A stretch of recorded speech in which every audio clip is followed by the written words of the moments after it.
Hi, everybody, and welcome to the Cultural Studies podcast. My name is Toby Miller, and my guest today is. My name is Stephanie DiPietro, and I'm a professor in the Department of Sociology and Criminology at the University of Iowa. Thanks so much for being with us, Prof. I'm excited. We've had a little gossip before we got going. We have. I haven't asked you about your bookshelf, which protects your Mhm. bookcase, I should say, Yes, which protects your books and tchotchkes from dust or what? it does. I think this belonged to an old library at the University of Iowa, and so I think it's a spectacular relic, but it does indeed protect my books and my collection of monsters, which you're unable to see from this vantage point. And it has each level of the bookcase has a little Mm, door that opens it with a window does. that allows you to see almost all the titles It contained does. within. So terrific. So when And it there's has a delightful squeak. It fire in squeaks your when you open it. house, when there's a huge fire in your house and you're saved by Mm, The Iowa Fire Department, mm. the books don't get drowned. No, I suspect the books will be engulfed in flames, but Mm. perhaps they'd last a little longer behind the glass. But this is true. So the query I pose to everybody Mm, is to ask what's currently dynamizing, preoccupying, interesting, impeding you. mm. Well, I warned you that I can be a little bit morbid. And so I will say that at this present time, I've been a bit preoccupied with thinking about issues pertaining to death and memory. And the reason for that, if you recall, is that we were supposed to have this interview a couple of months ago, and I had to postpone because my father had just passed away. And my father had a very long, I won't call it a battle because it was rather one sided, but he suffered from Alzheimer's disease. And so for many, many years, he was unable, he didn't recognize me, he didn't, remember me. And so it was sort of a curious thing where, for those who've experienced Alzheimer's and have loved ones, one of the most difficult parts of that disease is that your memories of that person prior to the illness tend to fade. And in my case, completely disappear, where I was unable to recall my father really as he was. So much so that I would look back at photographs from, 20 or 30 years ago, and I would question whether he knew me back then. And of course he did, logically and rationally, I knew that. But what was surprising to me is that when he did pass away, all of those memories came back almost instantaneously. And so I've been thinking quite a bit about the way in which memories get sort of locked and unlocked in our psyches, and sort of thinking a bit about how I might incorporate some thinking about that into my work, which I think has some relevance. That was a long answer. Great answer. So, were you mirroring, pardon me, Mm, his loss of memory yourself? yes, that's what it felt like. It was a very curious blockage, and one that I feared would be permanent. That was sort of my greatest concern, that those memories of him, and I was very close to my father, would never return. And I was really just stunned by how quickly and miraculously it all came back. And so I find that curious. And I imagine there are people far better suited to discussing the the mechanisms at play there, but it's something that I just looked at with a real curiosity, and gratitude, to be quite honest. Yes, I think it's great that the memories came back Mm, for you, especially since they're positive ones by and large. You had a yes, close relationship definitely, with him definitely. and not things one would rather forget. No, but it raises questions about how our minds sort of, how we do close the doors on certain things, and Mm. open them up to others. And so in my own research, I study individuals who've experienced trauma. And so I've been thinking more. I haven't really incorporated much research or thought about memory as not as much as I should into this work. And so that's something that is going to be sort of a new direction, I think, for me to incorporate this more fully. Mm. And speaking of which, Prof, I wondered if I could Mm, ask you about some of your early work, as one says, when sure. creating a life mythology, Yes. for When once, one is old. Yes. Yes. namely in Bosnia, Yes. where, of course, there's a lot of memory and Hmm. death Hmm. and war and violence, Yes. but where you've also reflected on your own position Hmm. vis-a-vis investigating some of those themes. Could you give us the scoop on that?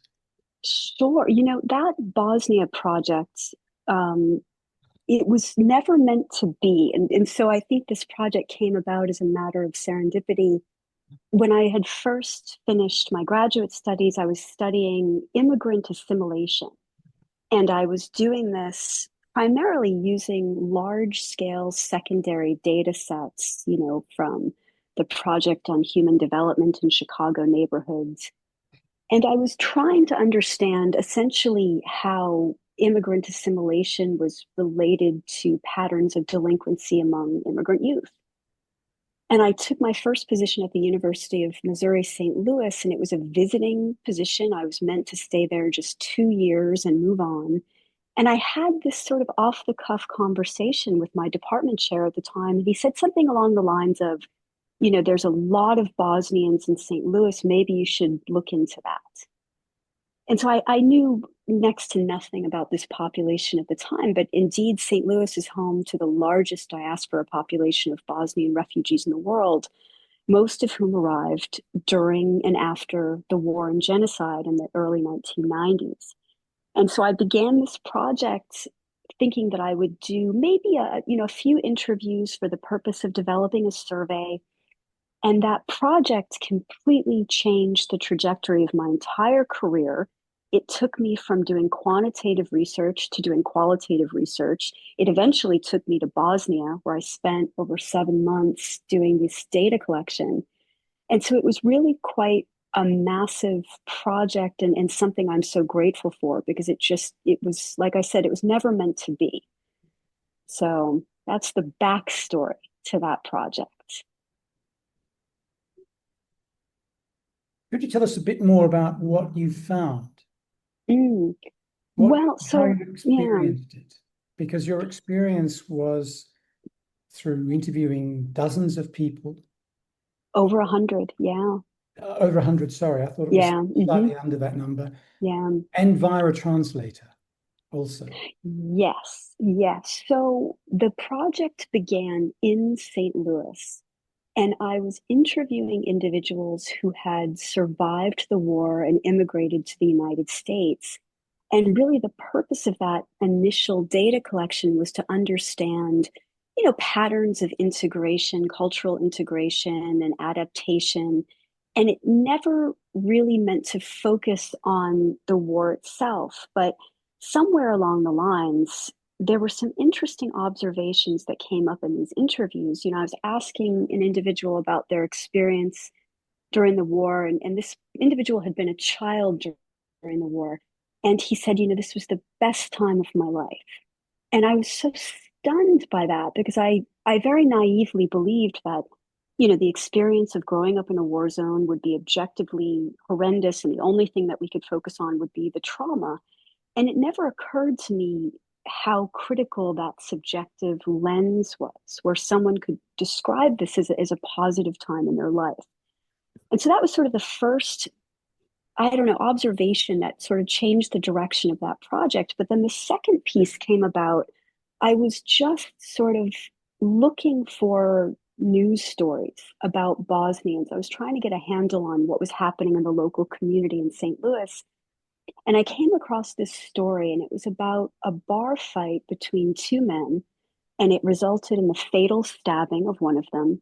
And in this particular case, the defense attorney said something along the lines of, this type of violence is instinctive for a man who spent years steeped in war.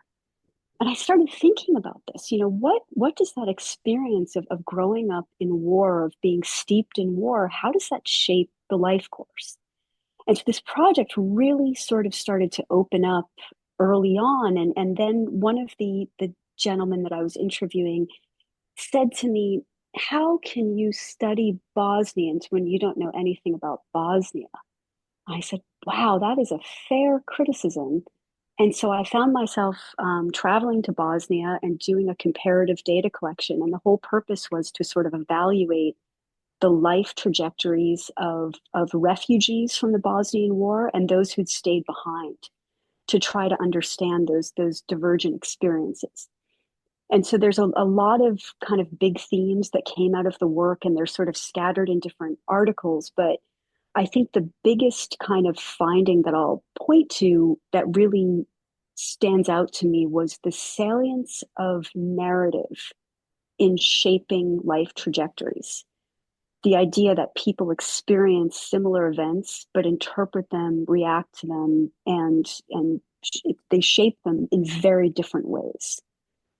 So again, another long answer, No, blathering answer. long answers are Yeah. nice. Prof, the old US citizenship test, I don't know whether it still applies under the Orange Comb-Over, had us Mm, these questions. What was Dwight D. Eisenhower's job prior to becoming president of the United States? One of the many lies and mm, absurdities perpetrated by the State Department and all those involved was to say that his previous job was as Supreme Commander of the Allied forces in Europe in the war. mm, Of course, this is a lie. He was president of Columbia University. mm. But what you do in one of your papers is to quote a fascinating remark by him along the lines of war stimulates in the public things that helped to lead to war.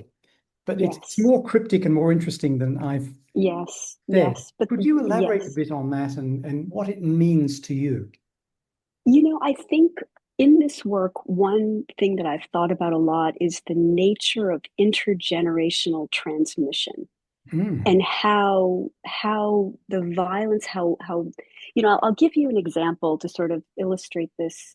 In some of the interviews I conducted, it was not uncommon for individuals to talk about the conflict in the 1990s and relate it to things that happened more than 600 years ago during the Ottoman Empire. And to say things like we've been victimized for 600 years, and to revert back to these very old battles, these very old instances of victimization, and to essentially have their own way of seeing the world and relating to this conflict be shaped and sort of viewed through that lens. Mm. And so the idea here is that especially in the case of genocidal violence, there really is no endpoint there's no resolution, there's no real justice.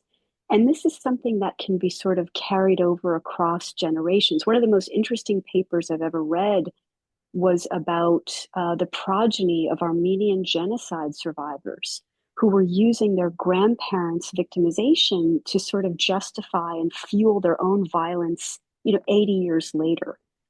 And so I think about that quote as sort of, violence begets violence, war begets war. And we're certainly seeing this now. I mean, we are in a position now where we have more conflicts. I mean, this is, I think, Vincenzo Ruggiero was this brilliant scholar of the criminology of war. And he said, this century has been essentially unnameable for its chain of destructive moments. And so this idea that violence begets violence, I think, is what sort of gets at that quote that you mentioned. I love using quotes. I love sort of finding interesting quotes to incorporate in my work. And that was one of my favorites. One of the many stupidities perpetrated by capitalist scholarly publishing is to refuse the use of epigraphs in many cases. Interesting. Okay. They want quotations to be incorporated in the main body of the Mm, text. However, this is trivial it's a shame. to what you're discussing. I wanted to go back to the experience of moving from an immigrant community in Chicago mm, to the place they came from, which is a remarkable thing to do. I'm sure plenty of people have done it, but I'm not familiar with it as a mm. mover. But also the experience of interviewing through a translator. I mean, that's something Yes, that journalists do all the time, yes. that anthropologists and sociologists and cultural critics historically did, but in anthropology, it's Mm, kind of forbidden now. hmm. And I wonder Yes. about the issues arising from that experience Mm, for you. yes. And So I'm not saying I, this in a critical um, way, just in oh terms no, of not at some all. of the issues that arise. Do you know what I mean? Oh, sure. Oh, absolutely. I will say I was very fortunate. Unlike your average American is not bilingual, or we don't have the same sort of bilingual education from a young age that a lot of educational systems across Europe in particular have. So I will say that the majority of my research participants were fluent in English. And so I only had to rely on a translator for a rather small subset of those interviews, but they were also some of the most critical interviews. While I was in Bosnia, I interviewed a subset of men who were incarcerated for serious violent offenses. Mhm. And I don't believe any of them spoke English fluently. I think that I had to rely on translators for the Yes. bulk of those interviews. And one of the most difficult, so one sort of a translation approach that is the most beneficial for this type of work is known as chukotage. And it's essentially this real-time whispered translation where someone is whispering in your ear and they're translating as close to verbatim as possible in real time back and forth. And so it does enable somewhat of a natural flow of conversation. But what got difficult for me is that, in one case, I was interviewing a handful of men who, again, they were incarcerated for serious Mm. violent offenses. And my translator was making these judgmental little noises. And he was even at one point went tisk tisk when the gentleman was describing his offenses. Right. And of course, when you want to do this work, it's so critical to be, as objective and at the very least as non-judgmental as possible. I mean, they're sharing their life stories with you, and you're not there to judge them for it. And so I think those sorts of issues where the translator kind of shaped the nature of some of those interviews by casting judgment. And it can be done, with an eye gesture. It can be done with that tisk Mm. tisk. But I think that, there is definitely you lose some of that fine nuance without any doubt when you conduct interviews through a translator. And they were not for me the best interviews for that reason. I was grateful that most people we were able to conduct them in English because it's very difficult. I wanted to ask you now about a matter of gender, which you've Mm, also published on in terms of hmm misogynistic violence, some of your later mm, work that I've read, and ask when you're interviewing convicted violent felons mm, and they're men and you're a woman, how mm, secure do you feel and what sort of entree do you think that gives, as well as creating risks for you? Does it give a mm. particular kind of entree to be a woman? I think so. I will say that especially when I conducted the interviews, I was in one jail and one prison in Bosnia, and I was just left alone in a room with these individuals. I never once felt any semblance of threat. Mm. I truly did not. Mhm, mhm. And if anything, my sense was that these men were extremely grateful to be able to be heard. At Mm. least a couple of them said no one had ever asked them to share their stories before. And so I Right. think they enjoyed the opportunity to speak about their Yeah. lives. Yeah. But I do think that there is this wonderful scholar named Sandra Bucerius. She writes about sort of the pros and cons of being an outsider. in research. And I think being a woman, being, not Bosnian, being such an outsider was almost more advantageous to me than anything else. I never felt like it was an impediment.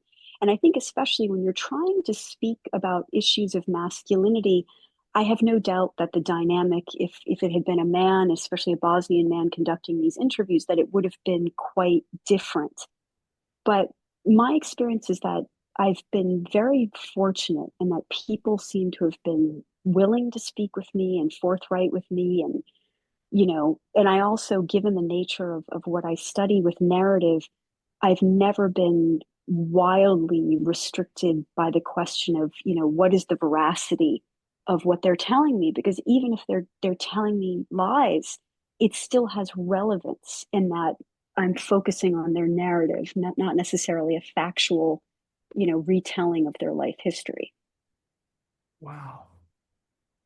And that brings me on to the question of ethnography.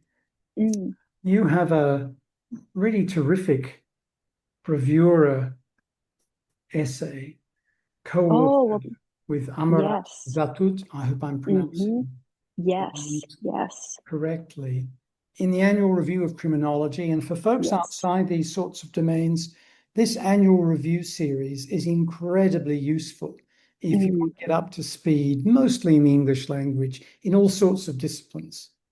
And mm, one of the themes that you guys engage in this piece, which is wonderful. I mean, all the annual review pieces seem to be well written and well researched. I'm they're great. impressed by the genre and even by the publisher.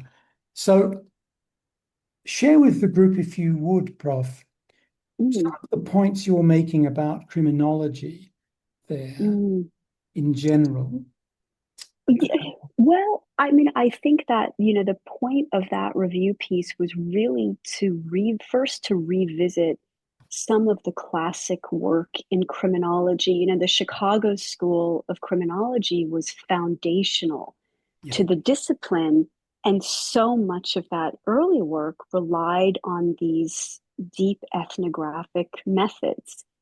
And one of the things that there's great ethnographic work being done now as well. But one thing, and I think this gets sort of a little bit off topic, but I think when you have this tremendous pressure to be productive and to publish and to be, to just, it's that publish or perish model. This type of rich ethnographic work can be very difficult to do because it is so time intensive, yeah. and it just requires a lot more time than I think academics feel they have these days. And so the fundamental point there is that these types of insights really can only be, achieved through deep immersion in communities and through these long-term ethnographic projects. And I wouldn't even say that I was ever able to achieve that with the Bosnian project. I think that was more about life course interviews. But I think this type of ethnographic work is just, it's critical to be able to understand that the landscape of issues like immigrant assimilation. You have to be able to be immersed and to really spend that time. I've done a few of these episodes with criminologists in Britain Mm, where the qualtoid quantoid bifurcation mm, is not particularly relevant because up to now the qualtoids have won. interesting. And also critical cultural criminology is a bit of a norm. Yes. One of the themes that you mention in this essay and in some other published work is that, and of course, criminology, as you say, is a US invention. And although it Mm. started as, standing on a street corner in South Side Chicago, it's become quite different and Yes. quantoid dominated. That Hmm. moment or a couple of moments where I think you more or less say, if you're doing ethnographic research, you need to justify it to Yes, criminologists. If you're absolutely. doing sums, you don't. Mm. Could you explain I that a bit? Have I got that Yeah, right? Mm. yeah. I mean, I think the good news is this. I think this is becoming less true in criminology, but I would say even a decade ago, I think there was definitely a greater inclination in the top American journals to publish quantitative work. I think that it was still the case that when you submitted qualitative work for review, you often got feedback or criticism that wasn't entirely relevant. You know, one example being, well, this is not generalizable. And it's not meant to be. It's really not meant to be. You're trying to sort of develop theoretical insights, not necessarily to generalize to a population.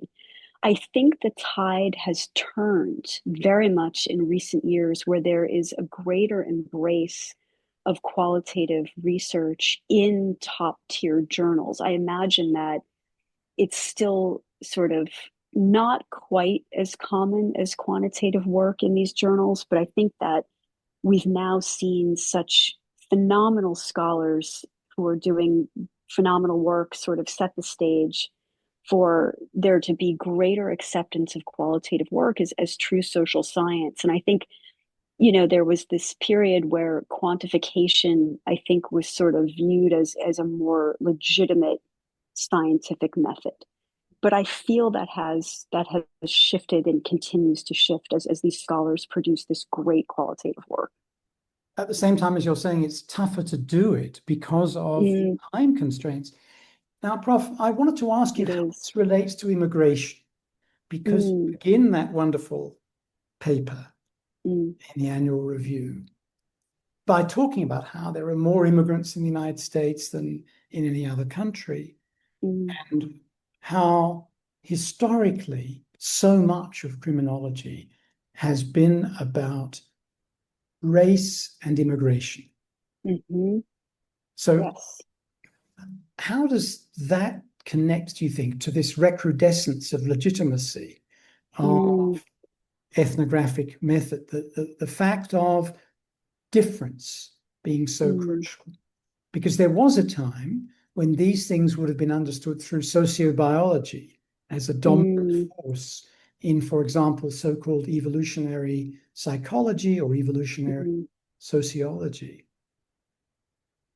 This is such a difficult question. So I want to make sure that I understand. No, no, no.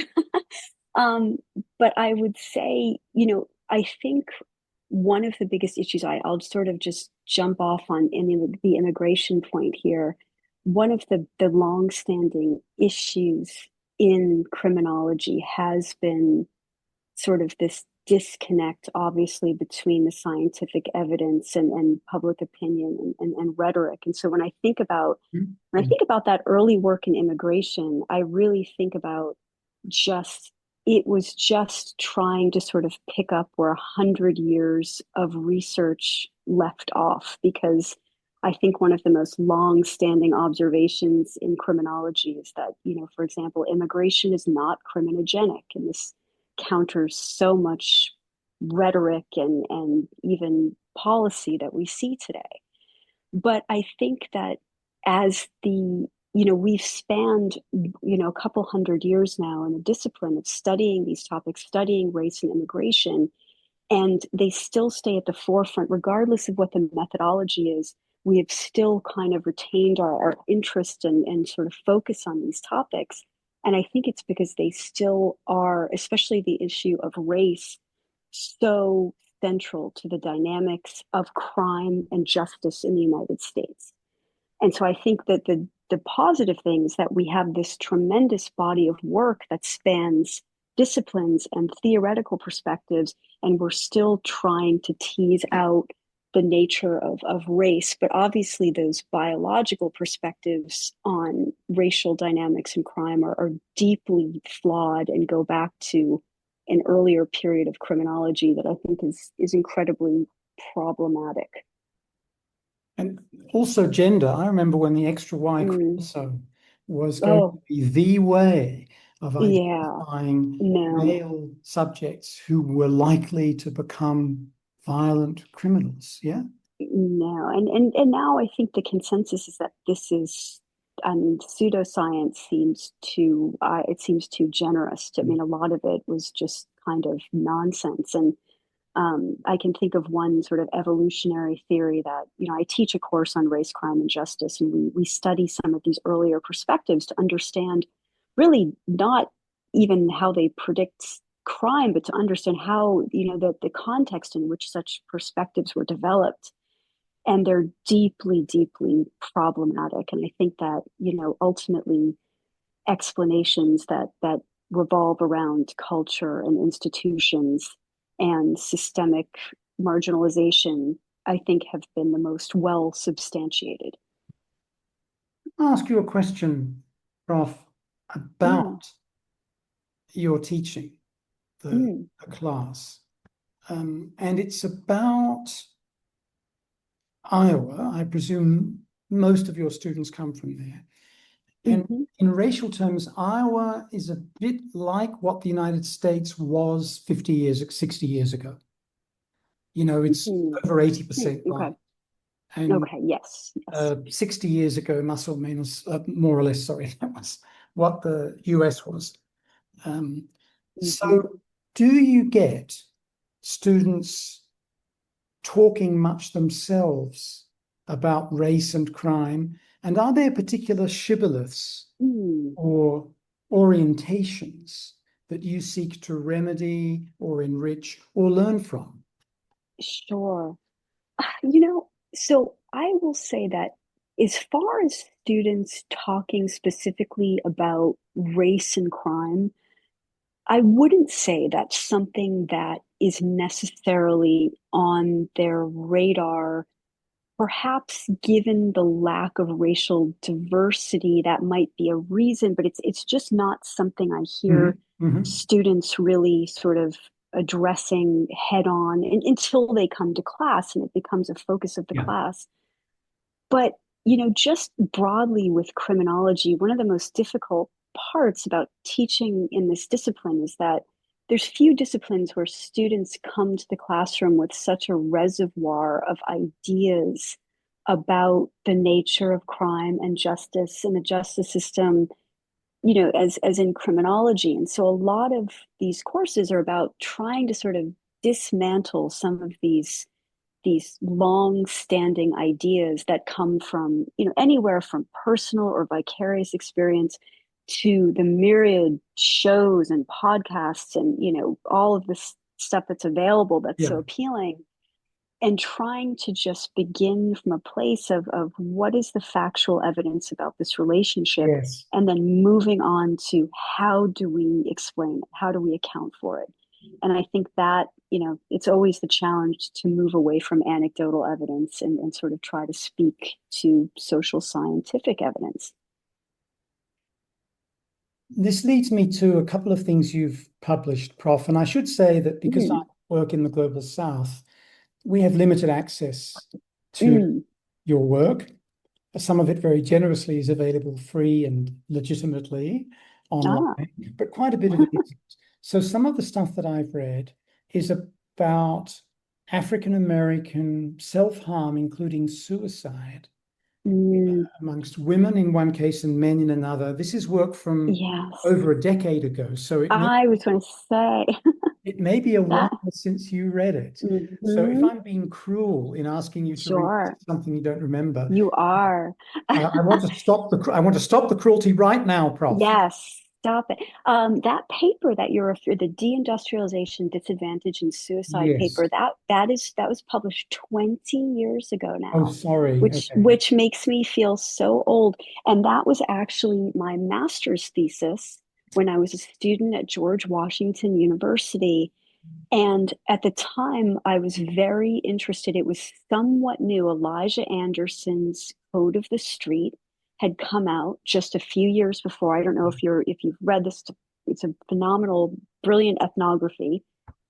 And it was really about, it was sort of drawing on Durkheim and this idea that suicide is not something that should be, you know, perhaps studied as an individual issue, but rather as a social one, and understanding the social conditions that give rise to that particular type of self-harm. And so again, it has been 20 years, but I think that my my interests have always really centered on culture. I think of all the criminological theories, Mm. I've always been drawn to these explanations that focus on culture and understanding these broader contexts and how we understand patterns of crime and harm within those cultural landscapes. That's the most I can recall about that project. No, no. Kim, 20 years ago. You said it was more than 10 years, 20 you years ago, were a mere slip of a 2006. girl, as the I saying. was, I was, I can hardly recall. So, Yeah. Uh, and for those unfamiliar with these forms of literature, Emil Durkheim, really the founder of one of the founders, the founding dudes of modern sociology, was interested absolutely. in ritual and belonging Hmm. Yes. in both so-called modern and so-called pre-modern societies, and how religious affiliations might provide an explanation for Hmm. the variable norms of suicide among different groups. Hmm. And it's the thing you have to refer to if you're writing in sociology about suicide a Absolutely. century later. I think all that's fair to say. Yes, absolutely. And the other thing that's worth saying is that Durkheim, like Weber, was held up by bastard functionalists of the past and evolutionary sociologists of today as, the proper conservative answer to Marx. These dudes were red hot socialists, okay? Which They weren't is a buzzword. they weren't economic reductionists, neither was Marx, by the way, Mm, but they were very much men of the left.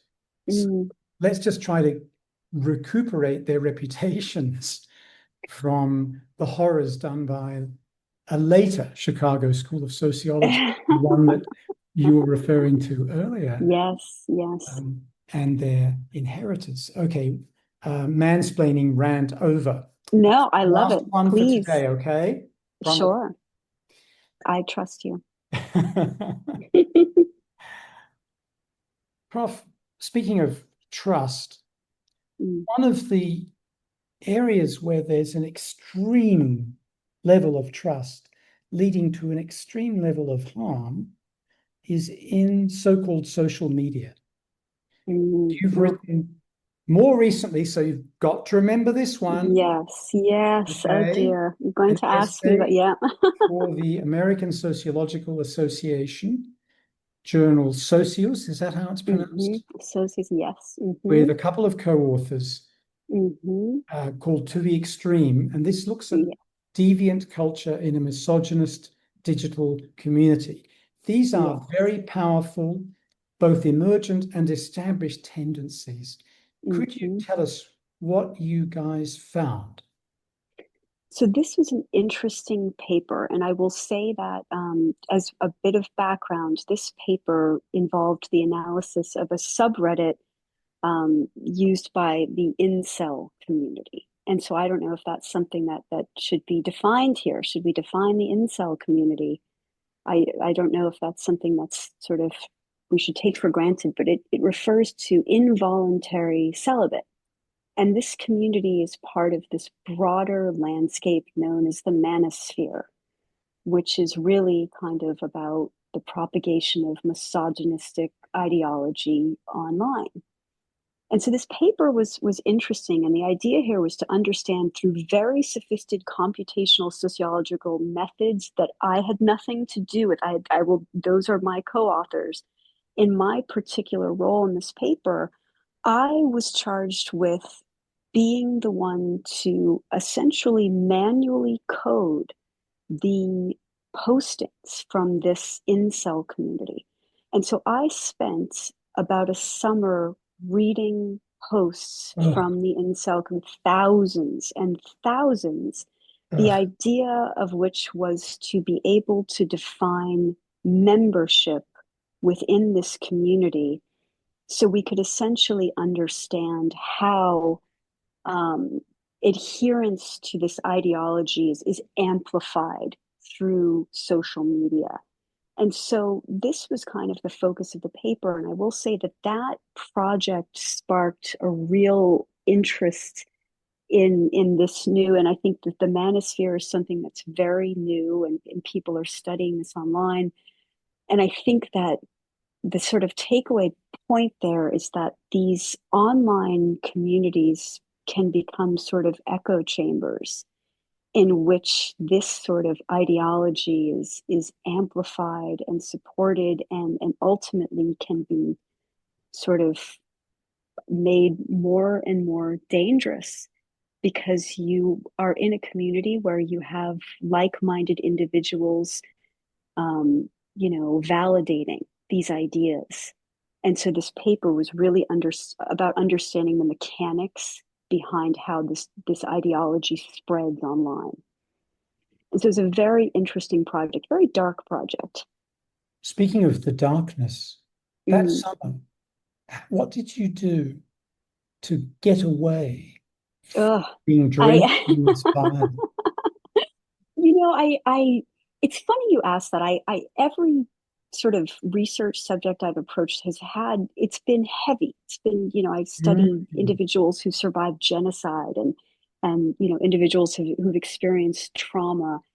And I think that it's, how do I put this? I think that you have to be able to sort of just separate yourself from that and not sort of take on the any emotional weight of doing that work. And so I really look at it with a sort of curiosity more than anything. Hmm. And it was really, I mean, this stuff on there was incredibly disturbing. Don't get me wrong, but I was more interested. The more I read, the more curious I was about it and interested in understanding it, and less, it didn't, I tried to sort of leave it behind after spending, several hours in front of the computer reading incel posts. I was thinking it would involve a lot of walking of the dog. Yes, the dogs, plural, plural. So yes. And I'm grateful. I live in a very lovely wooded area with lots of wildlife. And so it's very easy to sort of disconnect where I live. Prof, I've got one last question for you, Sure. after which I'd like to give you the opportunity to add anything you may wish. Hmm.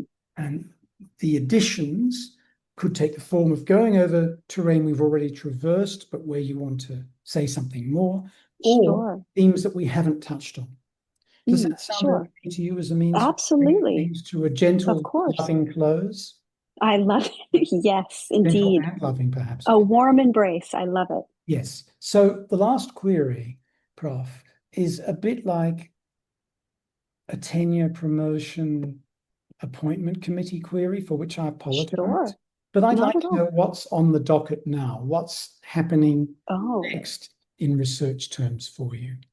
Well, so I will say that as of just a couple of weeks ago, I was promoted to a full professor. And so Wow, I thank you. congrats. I appreciate that. And so I feel in some ways a bit like a dinosaur. I've sort of reached the end of a particular road there, but I'm very excited to say that after spending years working on that Bosnian project, I've just begun an entirely new project, and it's very different. I've just begun, I've been interviewing combat veterans, men who served during the global war on terror. And the purpose of this project is really about understanding the role of military service in the life course. But nothing excites me more. You asked at the very beginning, before I started blathering about death, about what's dynamizing me now. And Yeah. I'm just so excited about this project because it gives me the opportunity to delve into a literature that I'm unfamiliar with, Mm. and to speak to people, and to sort of begin this brand new data collection. And true to the sort of spirit of grounded theory, it's very much an iterative process where I'm not going into this with very clear hypotheses, or even very explicit research questions. I'm Yes. not sort of directing the research yet. I'm letting these interviews kind of guide the way. And so that's what's new for me. I'm very excited to begin this new project, and to do it without the, I guess, the pressure of promotion or tenure, hanging over my head because I've sort of passed that process at this point. Mm, mm. So it feels a bit like freedom, to be honest. And in terms of adding things, Mm, as I said, this might take the form of new ideas, new material to the mm. conversation, or topics that we've considered, but where you want to say something else. I that's such a difficult question, but I will say that, one of the most interesting kind of threads that's run through most of my recent research has been narrative criminology. And that's something that I think is still relatively new in the discipline. I mean, it has a solid footing that goes back decades, but I think it's one of the more exciting lines of inquiry, and it's something that has kept me very motivated and animated because it's really centered on understanding the role of subjectivity and sort of these stories we tell about our own lives and how they shape ultimately behavior. And so I think it's one of the most kind of exciting areas of criminology and one that keeps me really invested in to continue with my research. It's something that's been very invigorating for me. Demute, demute, There demute. you go. Prof. Stephanie, thank you so much Of for being course. so generous with your time and thoughts and good humor, even with such complex and troublesome topics. Greatly appreciate. Well, it was my pleasure, and thank you for inviting me. I greatly appreciate it.